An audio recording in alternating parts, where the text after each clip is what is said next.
Welcome back to the channel, everyone. In today's video, we're going to be taking a look at the Latitude 64 Grace.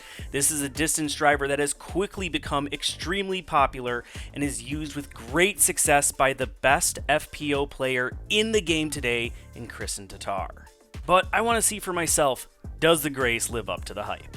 Let's go ahead and start with the profile and feel. Now, it has a very gradual dome to it. Not pop top, but not flat, just a nice gradual dome, so it's not extremely deep feeling, but not too shallow. For backhand, it fills the hand pretty well, so it feels very comfortable.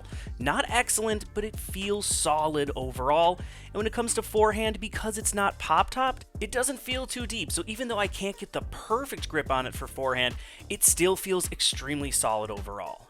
Alright, but how does the Grace fly? And for my arm speed, which again is, I'd consider myself into that slower, maybe medium arm speed category, the Grace does fly very well. When thrown on a slight hyzer, it doesn't flip up to flat, as I know for big arms it will. It rides out straight, and then about maybe 2/3, 3/4 of the flight, it starts to hyzer. Thrown flat, it has a very similar flight, but it just stays straight a lot longer, not too much turn.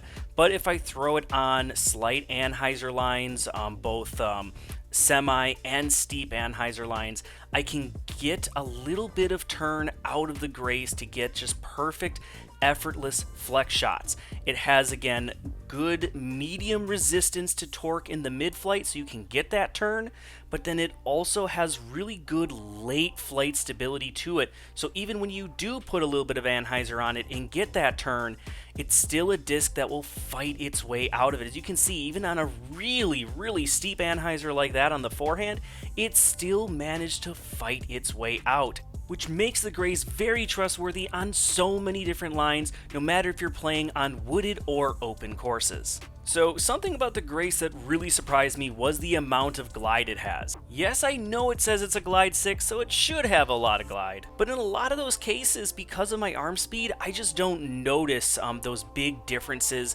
in glide, unless it's, say, something like a Firebird versus, say, a Scorch or a Thrasher. Yes, you can tell the difference there, but when it comes to the speed, the glide 4s, glide 5s, glide 6s, I don't really notice a whole lot of difference, but I did with the Grace. It just liked to stay in the air, and because of that, it gave me a lot more distance potential that I'm not necessarily used to out of a speed 11, which is the preferred speed that I like to throw backhand. So now that we've seen what kind of angles and different shots you can hit with the Grace on a wide open field, how does that correlate onto the course and what type of shots I would personally use it for? Well, for one, I would take advantage of its great late finish that it has. I know that I can trust it throwing over OB.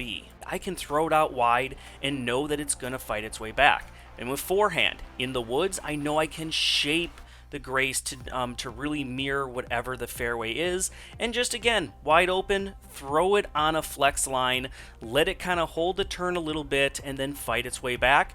And a use that really surprised me, forehand rollers. This is one of the straightest forehand rolling discs that I have ever used. So we've seen what the Grace will do for a slower to medium arm, but how about those bigger arms? Well, thank you, Richie at the Disc Golf Pro Tour, for lending me his arm for this video. Richie does amazing content, so I'll post a link to his channel in the description below. Now, when throwing the first run, you can really see the amount of turn that he gets when throwing it with a bit of hyzer. And then the orbits, which is what you've been seeing me throw. But for me, they just go straight. For him, he gets that nice turn, but then as you see, even for a bigger arm, it still has that nice kind of late finish at the end, making the Grace predictable and very useful for pretty much, again, any skill level. So thank you again, Richie, for the help. So we're able to see there is definitely a difference between the first run and then the orbit, but when it comes to just the regular stock Royal Grand and the orbits, I didn't really see too much noticeable difference. I think maybe the orbit just had a little bit more torque resistance and maybe just a hair more stability at the very end of the flight. So I mentioned earlier in the video that I love Speed 11 discs, so I decided to take a few other Speed 11s, the Scorch and the Wraith, to compare against the Grace.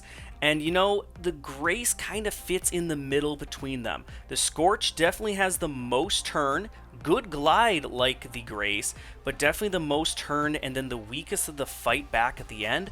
Versus the Wraith, that was definitely the most overstable of this grouping. Now, if I were to do this again, I would probably throw the Grace maybe against, say, the Surge from Discraft. I think those two may be a little bit more comparable. But for the Wraith, I do feel like the Grace is very comparable to it.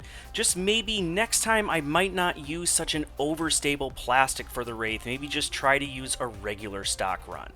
So overall, I get it. I can see why the Grace is so popular. You can hit a lot of different shots, a lot of different lines. It's in that really good speed where players of a lot of different skill levels will really be able to take advantage of it. So overall, I am definitely a fan of the Grace. And if you haven't already, I don't know why you haven't, please be sure to subscribe. It really helps out the channel. Thank you all again so much. If you want to get your own Grace, be sure to visit GreatLakesDisc.com. Use promo code Lefty to save 10%. Till next time, everyone, keep banging them chains.